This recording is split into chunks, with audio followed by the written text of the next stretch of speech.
What is going on, everybody? Welcome back to another Serious Angler podcast, episode number 234. As always, I'm your host, Bailey Egbrett, and today's show, as always, is sponsored by the great folks at Queen Tackle. You guys know Jeff and KJ Queen. KJ is obviously in the Elite Series. Jeff was co-angler of the year last year. The fine family over there at the Queens have been supporting us for a long time, so we appreciate you guys went and showed them some love. We got some discount codes, save you some money down in the show notes. But today, we have a kind of a short show, nothing too crazy. You guys are stuck with me for the entirety of this episode. Andrew is currently in North Carolina. Adam Deacon is fishing a tournament as we speak. And I got just some things to kind of go over. I'm going to go through a bunch of baits that I ordered recently, different things that I brought in, and kind of talk about the Bassmaster Open coming up this weekend, the St. Lawrence River, which should be fun for a multitude of reasons. But we got a bunch of stuff we can talk about in today's show. But I think the first thing and most important thing that I want to go over is it's something kind of sad in our industry, something that no one really likes to talk about, but something that is important to bring about, and it's something, I am young, but it's something as I get older, you kind of realize you become more surrounded by the unfortunate occurrence of people leaving us. I've had a best friend leave me, pass away, way too young. He just graduated college. I've had good friends of ours, and I've seen that I've been talking with have had close friends pass away as well, and it's never. You think you get more used to it, and you don't. And I did not know this man. I know a lot of folks in the fishing industry knew this man. I wish I could have had the opportunity to meet him, but a lot of people have posted about it, and I've talked to a few folks to kind of just see what the guy was like, just to kind of get some stories behind him and kind of spark conversation in remembrance to try to lift some good spirits. And that is, Donnie O'Neill, who was a professional angler on the NPFL, unfortunately passed away. I believe it was due to COVID. I don't know if that was confirmed or not, but that's what I was told from multiple sources that we're having conversations with. Unfortunately, he passed away. Extremely unfortunate. Nothing you ever want to hear about. This industry it seems so massive, but at the same point in time, it is so small, and it's one small knit group, and everybody usually knows everybody. There's a lot of people in it, but at the same point in time, it is a small knit group. It's a small family, and it's never ever good for anybody when something like this happens. I feel for all the boys over there at the MPFL. They got to travel with him in their inaugural season. They got to know him. My deepest condolences, and from the bottom of my heart, go out to his family, his close friends, those who meant a lot to him. Rest in peace to Donnie O'Neill. Hopefully the boys over at MPFL will catch a buttload of them the next coming tournaments in his remembrance. Very, very unfortunate deal. There's really not much more to say on it beyond that's a shitty deal. It really is. It freaking sucks. We've had an unfortunate year or 2 years, really, of some very important people in this industry leaving us. And, I don't want to make this a long, drawn-out deal of negative stuff being brought up here, but it's just it does, in the end, bring out some positive when stuff like this happens. It brings people together. I think that's what's the most important part, the most important thing to take away from it is you remember what good they did. How can it affect you? It helps you remember what is so important in your life. It kind of makes some things not seem as important to you as they should be, and it makes you remember what should be important and helps you emphasize that, focus on it. So it sucks that it has to take a person leaving us to trigger that remembrance of family, those close to you, how important it actually is, and how lucky you are to wake up and be breathing every single day. It sucks that a person has to leave for that to happen, but again, my deepest condolences to Donnie O'Neill and his family. It really sucks.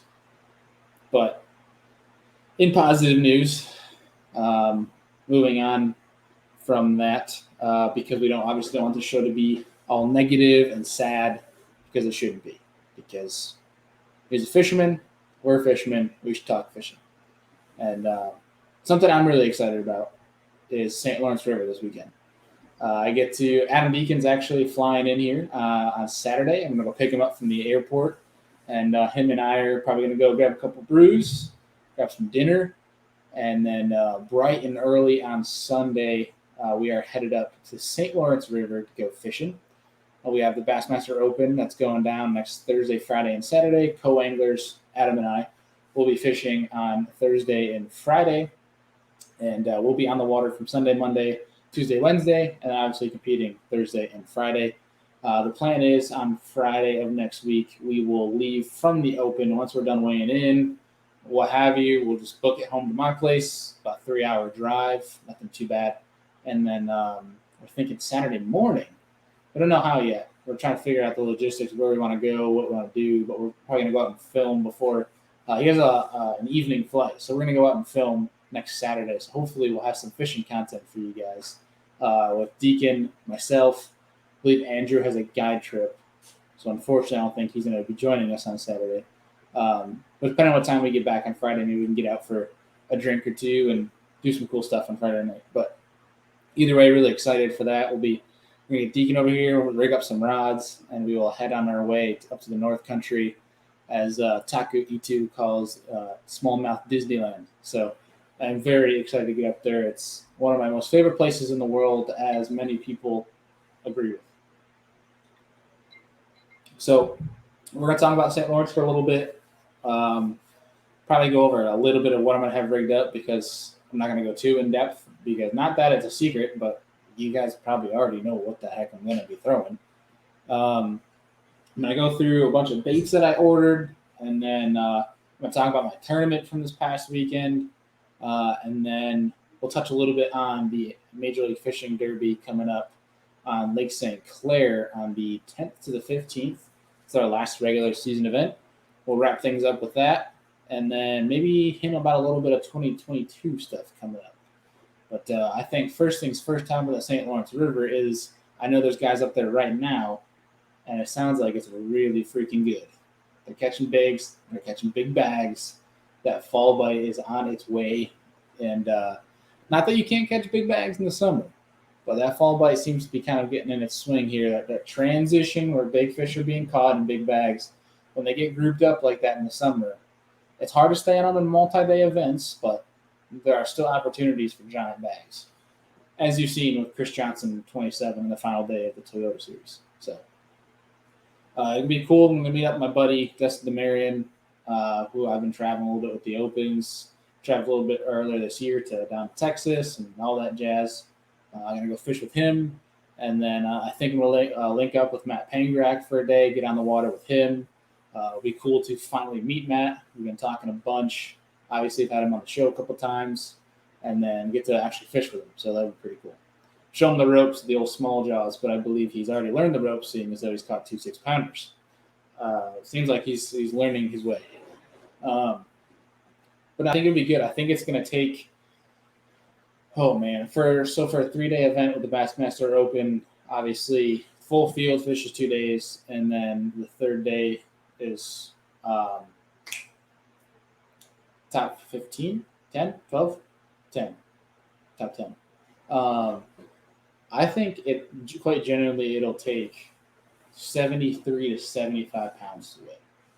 And I think that's lowballing it. I think I haven't looked at the weather, because the weather in New York changes from like a bi-hourly deal.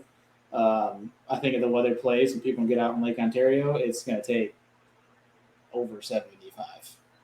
I think it'll be pretty wicked. But basically, I think it's going to be one out in Lake Ontario. Canada is open. I think the weights are going to be pretty insane. But obviously, drop shot is going to be probably the biggest player. Everyone's going to have a drop shot. Ned rig, people have tube. People are, it's no secret, the co-angler on the Toyota Series, Sakai, who actually fishes some of the Western New York stuff that Andrew and I fished. Actually, when Andrew and I won our tournament out on Aranaquoit Bay, we were actually sharing a spot with Sakai. He's a really good dude. He won the co-angler side on a free rig, so a little bit of juice out there. It'd be crazy if you think I won't have one rigged up. And then people shallow be burning spinner baits, top water, spy bait, hair jig. Pretty much simple, straightforward stuff. I'm sure some guys will be cranking. I just think relatively overall, it's going to be one on a drop shot or a Ned rig.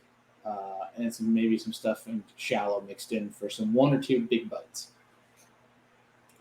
So that's pretty much kind of how I think once it's going to go down. I mean, there's really only so many things you can do a lot of mix of things, but there's really only so many different scenarios that can win. If that makes any sense. There's a few winning patterns, but there's a lot of different things that you could do to catch fish. It's just there's a small number of winning patterns, if that makes any sense. But either way, extremely excited. So before I open these packets, there's one thing actually I want to go over that I think I've seen talked about before, but I don't know how many people still do this.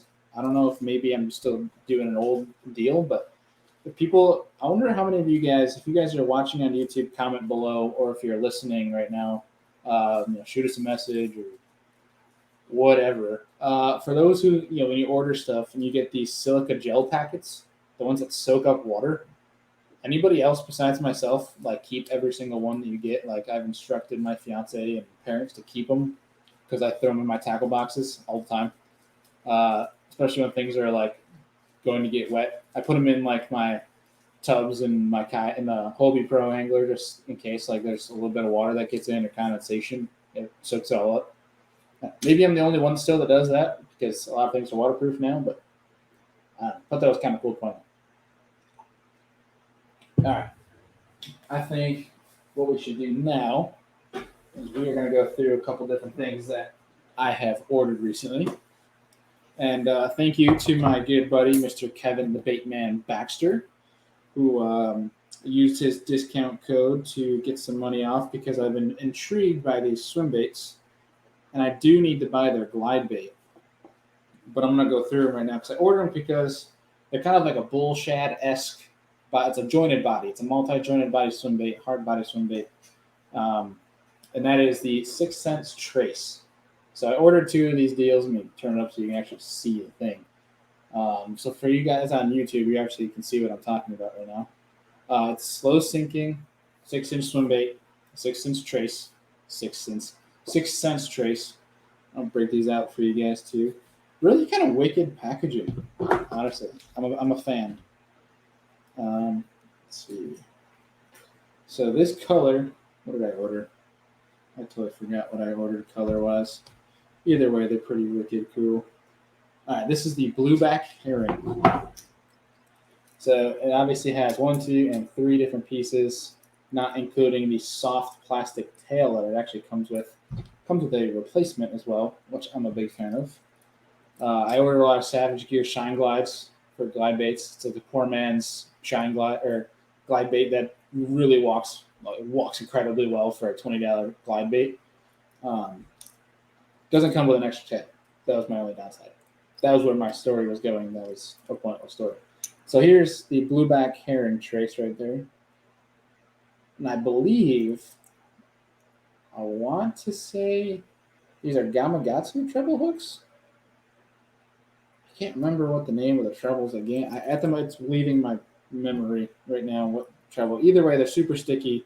They come with good treble hooks already on them. Split shank? I can't remember the dang name.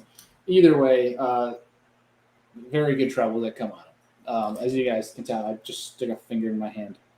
But cool colors there. I mean, it obviously has that blueback, that fake eye the bait fish has. And what it kind of has is, so it's like a blue back, white belly, but then right here, it goes from like a blue to fade into like a purpley and then fades into the white, which I think it's a really, really good paint job. So I got the blueback herring. Put this away here. And then I ordered, if you guys are looking to get some 6 Sense stuff, not that we're affiliated with them whatsoever, but our good buddy Kevin Baitman Baxter has a discount code. If you go to Baxter the Baitman on social media, he'll hook you up. What's the other color I got here? Shad Hammer. So same deal, same size, same bait, just a whole different color. Just really resembled a good, get a better way to hold this thing. Just resembled a gizzard shad way better to me. Really a fan of that color. It's obviously got that white belly, that black back, and he used like a goldish green kind of fade. Obviously has the red around the gills, that fake eye that bait fish have, same really good treble hooks. I'm really excited to get them out and actually throw them. So hopefully we'll see these in the video here soon, do a little review on them, and hopefully catch some dang fish on them. So yeah, coming from Texas, good old 6 Sense. Really wicked cool job on the packaging. I'm a big fan of that. So that's two little things I ordered from 6 Sense that I thought were pretty cool. And then I ordered some big stuff from the Hookup Tackle. My first time ever ordering from the Hookup Tackle. I am a fan. A lot of JDM stuff that I need to learn more about. I need to break into. So I'm going to actually show you guys some of the JDM stuff I bought. It is not crazy. I am only diving into the beginning of the JDM brands and lineup and all that jazz. We got some Gamma Edge line. If you know, you know. Some 6 pound, 8 pound, 10 pound. And then let's see here. This is not actually from the Hookup Tackle, but it's going to be an experiment this fall, which hopefully you guys will see a video on. And it is some low-key juice. It is a Berkeley Fusion 19 snap jig. If you're a walleye guy, you know exactly what I'm talking about. And I'm going to try it for some old brown fish this fall. All right. So I did make a mistake here. I love robo-worms. I drop shot with robo-worms. Many people do. It is no secret. I went to order 6 inches and I ordered 4.5. But I got them in bold bluegill, which is that green pumpkin, shirt. I ordered 2 packs right here, so don't worry. I'm throwing these for. There's a lot of people when I do bait unboxings that really hate it if you don't show everything. If it looks like you're hiding something, they will thumbs it down. They will hate you for it. They'll comment about it. Savages. I'm just going to show you same packages. I'm throwing one to the side for the folks who don't like it. You don't show them everything. This is a 4.5 inch. It's the fat straight tail and bold bluegill. As you guys can see, I'm actually putting it on here. For folks listening to this, I apologize. This is more of an unboxing, but there's a lot of info on it that I wanted to post in MP3 format. So circle back if you want to see some certain things that I'm talking about. The same timeline. So if you stop it on MP3 at 12 minutes 30 seconds, on YouTube it'll be 12 minutes 30 seconds. So I made it easy for you. So obviously it's a fatter body than a regular robo-worm, just the normal straight tail, which I like about that because you can see this color. It's got that neon green belly and that green pumpkin back. There you go. Now I got the focus. So I think what I'm going to do, being that it's a 4.5 inch, is I'm actually going to take like an owner cover shot, and it's a weedless drop shot hook, and I'm going to rope it through exposed, and then try it for smallmouth. And then in line with that, I got the 6 inch, 2 bags of these. It is Aaron's Morning Dawn, and the 6 inch fat straight tail. No secret on the color. Everyone already knows that Morning Dawn is legit. It's like a white belly to a blue, purpley back. You can kind of see it's got a little pink in there too. Everyone knows the Morning Dawn. No secrets there. That's not JDM. You guys don't, nothing to freak out about here. You got some Berkeley X5 braid. This did not come from Hookup Tackle. I did get some stuff from Berkeley here, actually, that I put in a special request for. I got, this has already been out for a while, so you all know about it, but it's a bait that I like to flip. Crazy like chicken craw.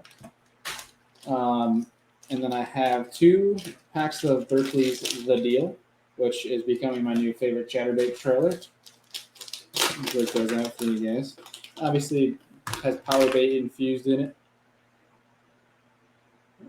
As you guys can see, a little twin turbo tail right there. Rope that on. Perfect little shad imitating bait for a trailer on your chatterbait. Could throw around a little jig head too if you want. Get a little crazy. I guess I will show crazy like chicken craw for those who don't know. If you don't know what a chicken craw is, I mean, I don't know where you've been. Basically, it's a chicken craw, essentially like a chicken craw creature bait. It has 2 longer appendages in between the 2 craws. And then, last but not least, from the Berkeley stuff, is some juice. And that is 4 1/4 inch flatworms in brownback, which another, if you know, you know. Smallmouth candy. So let's break into more. Okay, here we go. There we go. All right, so I ordered 2 packs of these, and these things smell. Ugh, it gives power bait a run for its money in terms of smell. Whether it's oil based or actually infused, I have no idea. Either way, it just smells horrible. And that is the OSP. For those who don't know what OSP means, it's the Osprey Spiritual Performer. They're JDM baits. This is the Do Live Stick Fat, 4 1/2 inch. You guys can see there's the packaging. Okay, packaging. 4 1/2 inch. I wish I could tell you the color. But it's in Japanese, and I forget. I threw away the thing. But that smells horrible. For those that can see that, it's kind of got a little brown back action going on. Probably going to be a chatterbait trailer, drop shot bait, fluke style bait, weightless. Could be a shaky head bait on back of a football jig. Could get pretty crazy with this thing. And I got another one in a different color, a little bit of a darker, kind of like the same tint, but a little bit darker shade. You guys will see what I mean. It's got a little blue in there too. Pretty much the same deal right there. Y'all can see that. Maybe. There we go. Now you guys are seeing a good look at that. And it's a fat body. I mean, you guys can see how really horrible it's showing you guys these baits. It's a thick bait. So it'll be interesting to see how these fish eat it. But either way, I wanted to try something different. Definitely going to try that on back of a chatterbait trailer. Pair that up with a tungsten swim jig and a queen tackle switchblade. These are not JDM, but it's probably one of my favorite color spooks. We got a head and super spook right here. And the color, I think it's just a white chartreuse. Oh, it's just a chartreuse silver. You guys can see almost like a translucent body, and then chartreuse belly, chartreuse top. Nothing too crazy, but it drives smallmouth freaking nuts. In line with the pattern nose chartreuse, we got some Kayaks, some 3.3 inchers, also in chartreuse. Chartreuse shad, specifically. For single swim baits, A-rigs, all that jazz.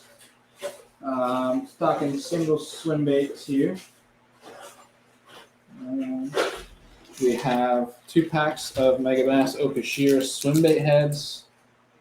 I'm gonna actually try these on A-rigs. If you ever tried an Open head on an A-rig, please let me know. Drop it down below. They're 8 ounces, 3-out hooks. I figure it'd be perfect size for A-rigs, at least for smallmouth. And then favorite little swim baits right here. Mega Bass Spark Shads, 3 inch, and albino. And then what else we got?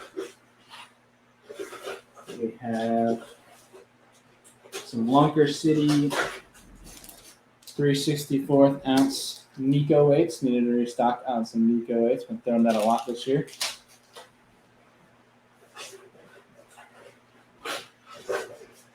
We're gonna end with some actual JDM stuff.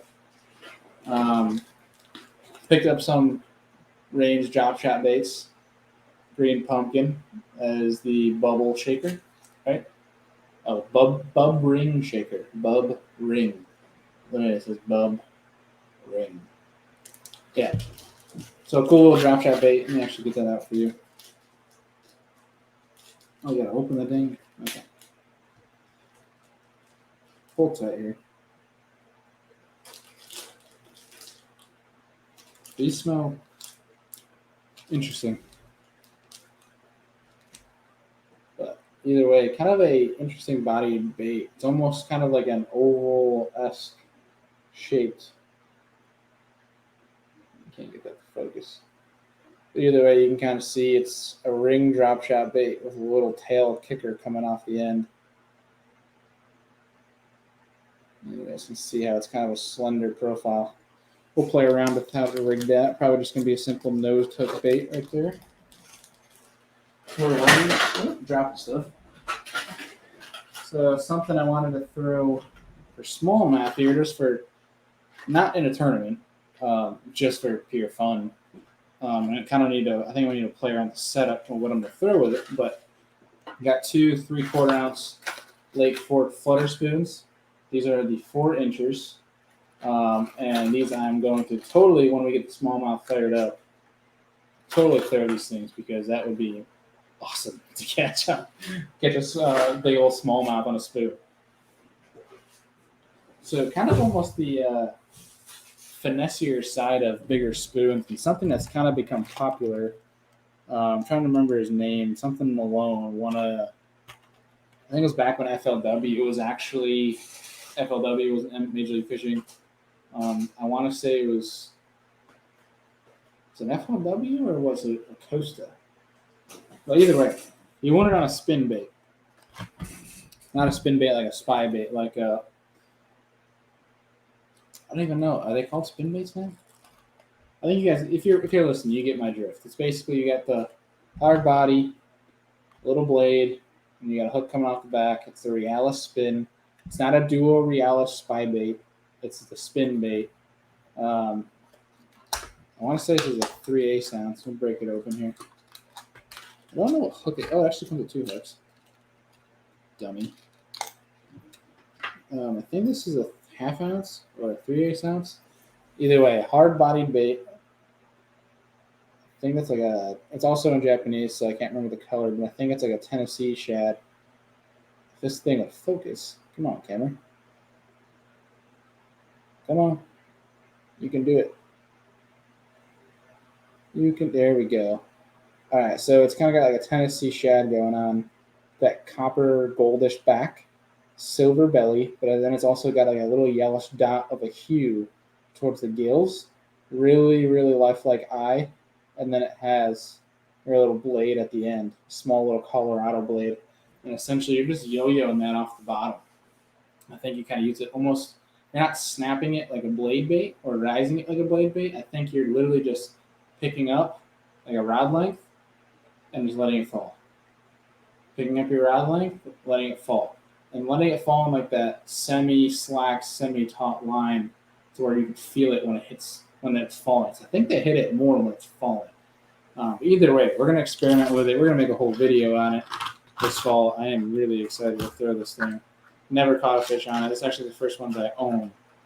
But I've heard a lot of people talk about it. Rob Matsuro's caught him out on it in California.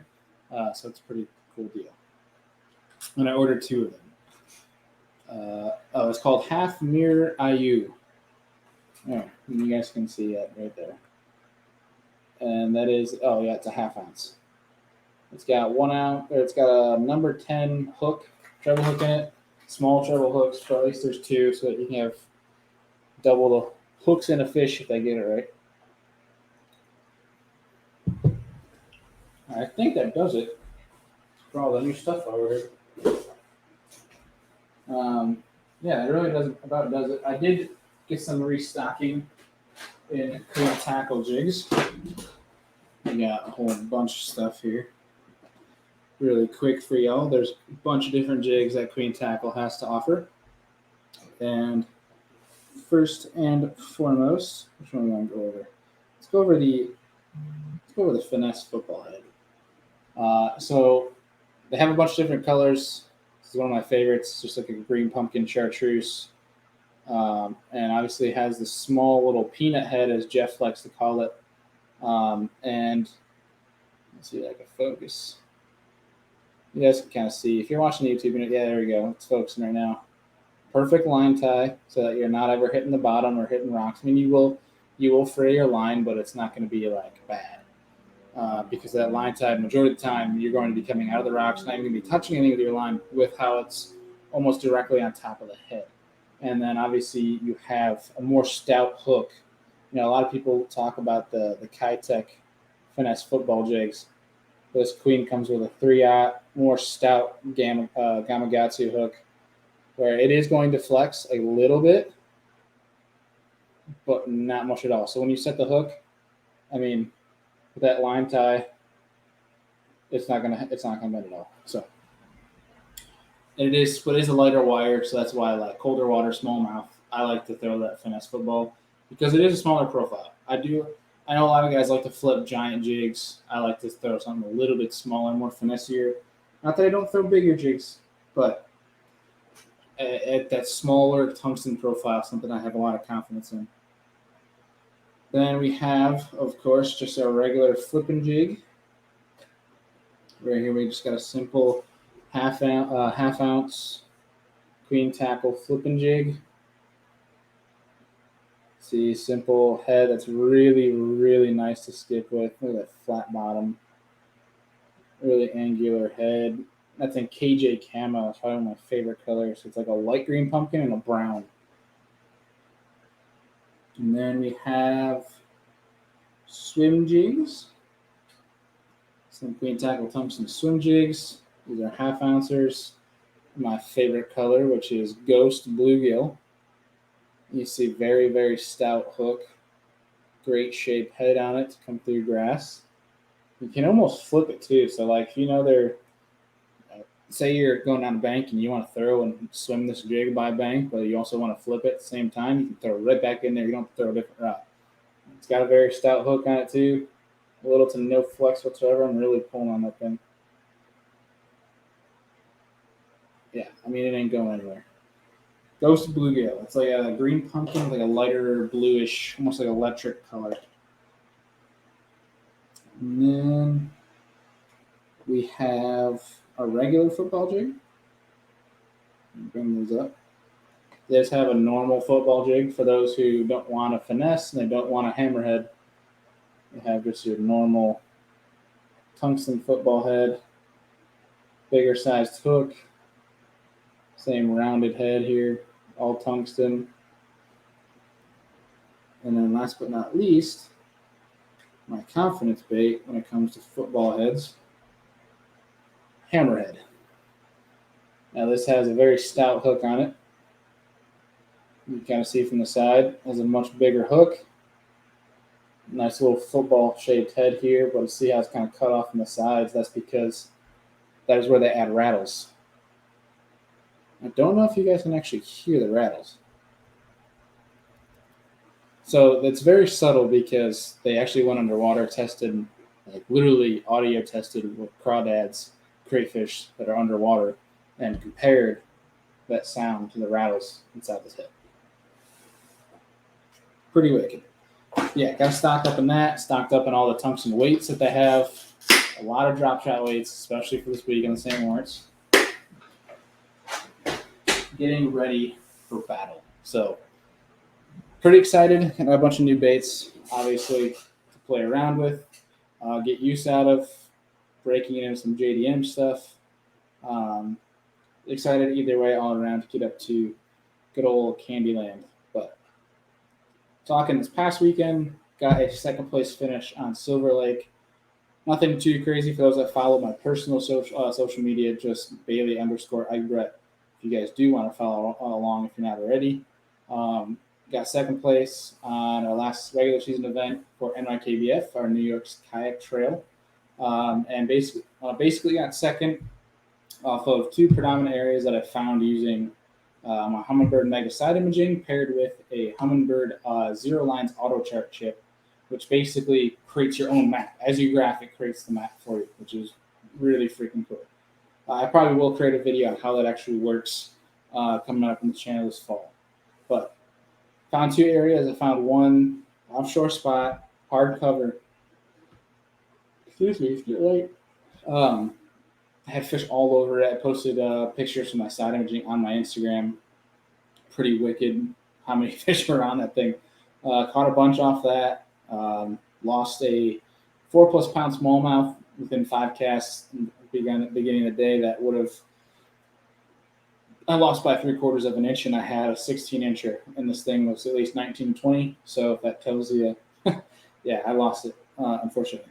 But had that, and I also had an offshore hump that wasn't on the map that I found because of my Mega Side Imaging and the auto chart chip that I was able to find one and able to hone in on, graph it fully, and see smallmouth stacked on it and caught them on an A-rig and spy bait. That video is coming in the next couple of weeks, so look forward to that. But basically, it wasn't anything too crazy. It's basically cycling those two spots, letting them restack, letting them load back up, settle down, going back, and then fishing again.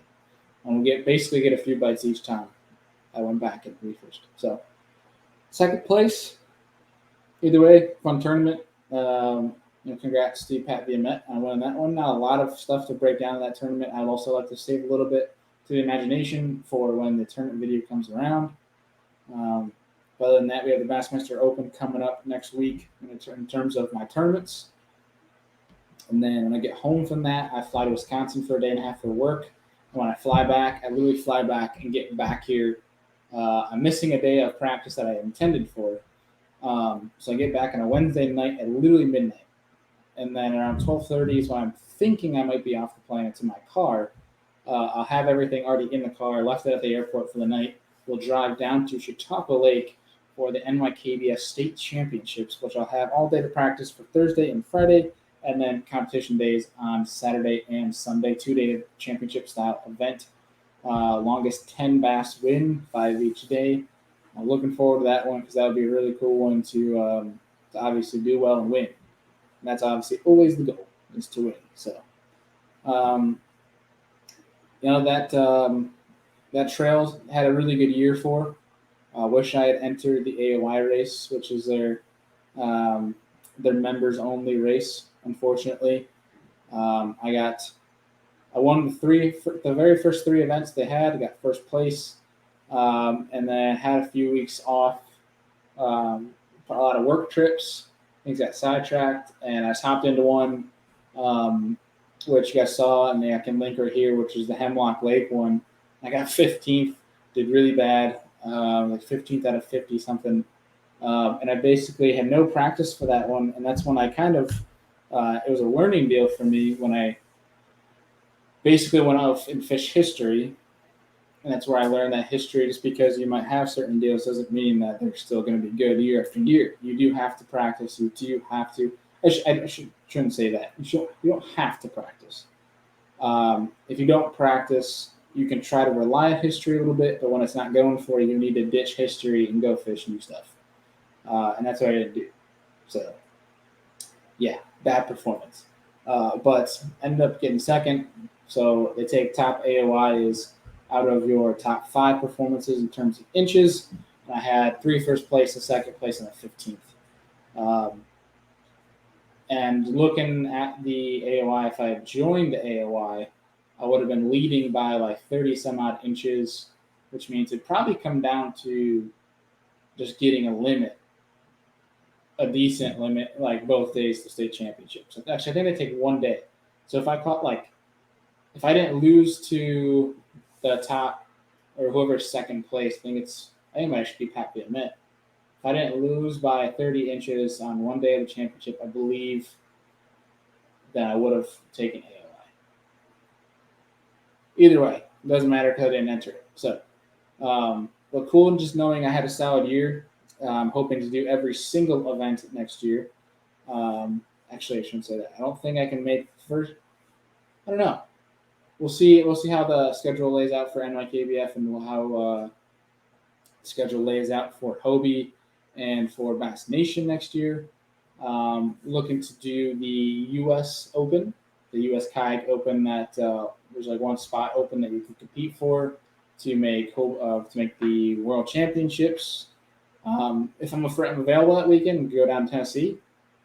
Why not go fishing? So, got a lot of plan for that, and I'm planning on doing 3 or 4 Hobie events pending the schedule, pending work schedule, obviously pending money, and kind of how the talks end up sponsor-wise for 2022. Either way, I'm hoping to do 3 or 4 Hobie events, hoping to do 2 to 3 Bass Nation kayak events, maybe vice versa, depending on the schedule. Once they're available, you guys will know. But when it comes to NYKBF, if I'm home, I plan on fishing every single one that I can, just because it's a fun little local trail. We got a lot of buddies that fish it, and it's always fun to talk crap to your buddies in the water, and then obviously have some beers and chit chat and hang out afterwards. So, really good group of guys over there. Looking forward to doing that again next year. But yeah, pretty much 2022 going a lot into the kayak realm of things. And I think we got some pretty cool kayak videos coming up for you guys down the pipe in terms of getting some buddies on here, doing some 1v1s from, with our buddy Dan Perry down in Alabama.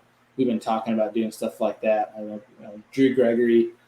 We got some cool video ideas coming for 2022 that we're going to have some fun with and put on this channel. So, really looking forward to 2022. And it's September 2nd. So, we'll see what happens. But I think the last thing to cover, and before I get into the last thing here, for folks that are listening right now on the MP3, especially Apple Podcasts, if you guys could leave us a rating and review, basically just go to our show, swipe all the way down to the bottom where it gives you an option to give like 1 to 5 stars. You can give 1 or 5, depending on how you view the show. Honesty is appreciated. Leave us a review as well. If you like the show, tell us why you like it. If you don't, tell us why you don't like it and what we can improve on. Either way, I appreciate both spectrums. But other than that, if you guys do want to save any money off of our show sponsors, feel free to go down the show notes or message us over social media, and we'll try to get you guys hooked up. Other than that, Lake St. Clair this coming weekend, September 5th or 10th to 15th, so next weekend actually, Major League Fishing's last regular season event. Lake St. Clair, which will be really interesting because I actually don't know how Lake St. Clair fishes in early September. I think that could either be a really tough event. I think it's either going to be a really tough event or like a 30 pounds a day type of deal, or like 30 pounds a day and like 10 fish type of thing, or it could be another 85 to 115 pound days. So I guess it's going to be a really interesting event. Be able to watch the later half because I'll be competing on Thursday and Friday. Saturday I'll be fishing all day. So Sunday, Monday I'll be able to watch a good amount of the Major League Fishing. Going to be interesting either way to watch that one. Really looking forward to that one. I think my pick to win that, and I think it's going to be his first Major League Fishing win, is Josh Bertrand. There's your hot take for who's going to win Major League Fishing at Lake St. Clair. But we also have schedules coming out. Major League Fishing did announce their schedule. And actually, let's talk about that. Let's bring that up right now. Major League Fishing 2022. That's worth talking to you guys right here. Why not? Well, that's Abby Garcia. That is the college circuit. Hold tight, please. Here's one thing I have. So I know that there's people that hate Major League Fishing. Oh my gosh, Major League Fishing. There's some people that love Major League Fishing. I love all fishing. It does not matter to me. I just like to watch fishing. I like to learn. If I do have One thing, though, is both trails have their negative flaws. There are bad things about both trails. And I shouldn't say both. That is actually ignorant of me. Of between this whole bass and Major League Fishing thing, both have their negatives. They really do. There's a lot of stuff that goes on behind the scenes that a lot of people don't know about. That's really shitty, to put it bluntly. And I wish these both trails would just get along and kind of coordinate with each other. NPFL is out here doing some really good things. That I'm actually a big fan of the NPFL. I like watching that. I like watching names that I haven't heard of, some sticks that I've never heard of, and getting to know them better and seeing how they fish. Because I think, as you've heard so many times, there's people you can learn something from everyone. So it's kind of cool to see new names, some guys that you haven't seen. You know, some guys have a certain style. You know what you're going to get from them. Not that you can't learn from that, but there's guys that maybe you don't know how they fish that you can learn something completely new. So I think that's really cool. So Major League Fishing 2022, February 5th to the 10th is their first event on Caney Creek Lake. I don't even know how to pronounce that. Darbani and Bussy Break. Sorry if I butchered that, Louisiana boys. West Monroe, Louisiana. And then they move on to Lake Fork, February 19th to the 24th at Quitman, Texas. That could either be snowstorm again and not have the event, or freaking giant fish. Giant fish. That'll be a fun one to watch. And then the next one, which is the one that annoys me, and I'm not really putting anyone at blame here, just whoever scheduled it. I just think it's a shitty situation.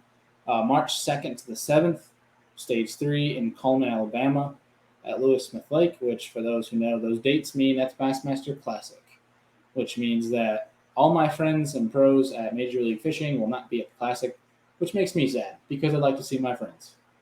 And I know there's guys that really enjoy going to the Classic and going to the Expo, and they're not going to be able to be there. So that sucks. I think if they were smart, especially with sponsors, put sponsors in a bind, make some budget between events. If they were smart, they would do it a completely different time. That way, I'm sure maybe bass guys would want to go support their sponsors at Red Crest. It's not a far-fetched to say that. But unfortunately, they scheduled over it, and now, I'm being selfish saying that I'm not going to be able to see my friends, which sucks. I like hanging out with Josh Bertrand. I like hanging out with Ellen Jones Jr. I like seeing those boys. Like Jeff Sprague's a good friend of mine. I like seeing Jeff. What the heck? I just don't understand. Okay, rant over before we get too deep into that. March 23rd to the 27th, the next event is Red Crest 2022, which I think I'm going to be at for work. I will be working, I think, the Red Crest and Bassmaster Classic. And that will be in Tulsa, Oklahoma, the Grand Lake of the Cherokees. That should be a good event. It'll be interesting to watch that one. And then the next event, April 9th to 14th, will be heavy hitters going back to Lake Palestine, which they had originally had Red Crest last year, which got moved again. And that is going to be in Tyler, Texas. That is going to be a cool one to watch because no one knows anything about Lake Palestine. And then April 30th to May 5th, Stage 4 at Osage. I'm sorry if I'm mispronouncing these guys. Osage Beach, Missouri, Lake of the Ozarks. That'll be a cool one. I haven't seen anyone go back there in a while. Actually, Adam Deacon, our good buddy, posted a video from the Toyota series that lays Lake of the Ozarks on our channel for those that want to watch. June 4th to the 9th, Stage 5 in Spring City, Tennessee at Watts Bar. That'll be a fun one to watch because that lake it's a very interesting lake on the Tennessee River. It might be one of the more challenging lakes on the Tennessee River. If I had to go out there, I'm just going to say Ott Defo is probably going to win that one. And the next one might be my favorite lake in the schedule because it's one of my favorite lakes in the world. August 6th to 11th, Stage 6 at Union Springs, New York, Cayuga Lake. It's where I kind of grew up fishing almost, and easily one of my favorite places in the world. That'll be cool. I will definitely be going, given work schedule and commitments, trying to be on the water I think Andrew and I will probably go try to watch some of that, follow some of the boys around. And then September 10th to the 15th, stage 7 at Anamia. My Minnesota boys, I am sorry. Anamia, Minnesota, Mille Lacs Lake. That one is going to be a lot of fun, in my opinion, to watch, given that there's no algae blooms. I've heard they're notorious for big blooms in September. Hopefully that's not the case, and hopefully they smash their face in, because that'll be a cool one to watch, because Mille Lacs, there hasn't been a big tournament there, professional-wise, your pro level in a long time. I think if you take out the fact that they scheduled over the Bassmaster Classic, I think the 2022 schedule is unbelievable. I think, I know some people are mad that there's not a Florida lake in there, but I do think if you're not in Florida, a lot of people kind of get sick of everyone going to Florida, especially first thing every single year. Just like how in the elites, everyone's sick of them going to St. John's every year for the first event. I think there's some cool lakes that are around there that haven't been in to a while. Pro level hasn't been in to a while. So like Watts Bar. I know Elite tried to go to Cayuga a couple of years ago, or last year. I think they originally tried to go there last year. Mille Lacs, Palestine. No one's ever really seen that one. Lewis. I think that's going to be really cool. I mean, Caney Creek, Lake, whatever, and Bussy Break for the first event is going to be super interesting. Louisiana to start out. That's going to be pretty cool. So kudos to Major League Fishing. That's a cool schedule. But folks, I think that is actually going to do it for today. Look out for some videos coming next week. I don't know if we have a Monday Night Live figured out just yet. Hopefully we'll get something figured out and I can do it. And, hopefully Adam and I can do it from somewhere on St. Lawrence River Monday night.